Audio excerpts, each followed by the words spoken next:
மனிதனை பொறுத்தவரையில் ஆரோக்கியமான நிலை கொஞ்ச காலம் இருக்கும், பிறகு சோமில்லாமல் போகும், பிறகு ஆரோக்கியம் வரும். அதே போன்று சந்தோஷமாக இருப்பான், பிறகு கவலை வரும், கவலை போகும், சந்தோஷம் வரும். இதுதான் மனிதனுடைய நிலையாக இருந்து கொண்டிருக்கிறது. அல்லாஹு தஆலா இந்த காலத்தை மனிதனுக்கு மத்தியிலே நாம் மாறி மாறி சுழலச் செய்வோம் என்று சொல்கிறார். இந்த வகையில் மனிதனுடைய நிலை ஒரே நிலையில் எப்போதும் இருக்காது, மாறி மாறித்தான் வந்து கொண்டிருக்கும். இந்த நிலைகளிலே கவலை என்பது மனிதனை பொறுத்தவரையில் மனிதன் விரும்பாத, அவனுடைய நிம்மதியை கெடுக்கக்கூடிய ஒன்றாக இருக்கிறது. அந்த வகையிலே தான் நபி ஸல்லல்லாஹு அலைஹி வஸல்லம் அவர்கள் கேட்கிறார்கள், அல்லாஹும்ம இன்னி அஊது பிக மினல் ஹம்மி வல் ஹஸன்.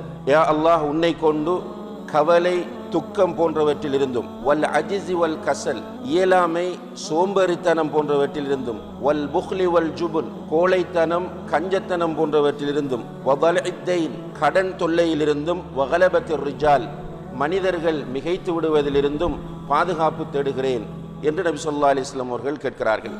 முதலாவதாக நபி ஸல்லல்லாஹு அலைஹி வஸல்லம் அவர்கள் ஹம், ஹஸன் என்ற இரண்டு விஷயங்களிலிருந்து பாதுகாப்பு தேடுகிறார்கள்.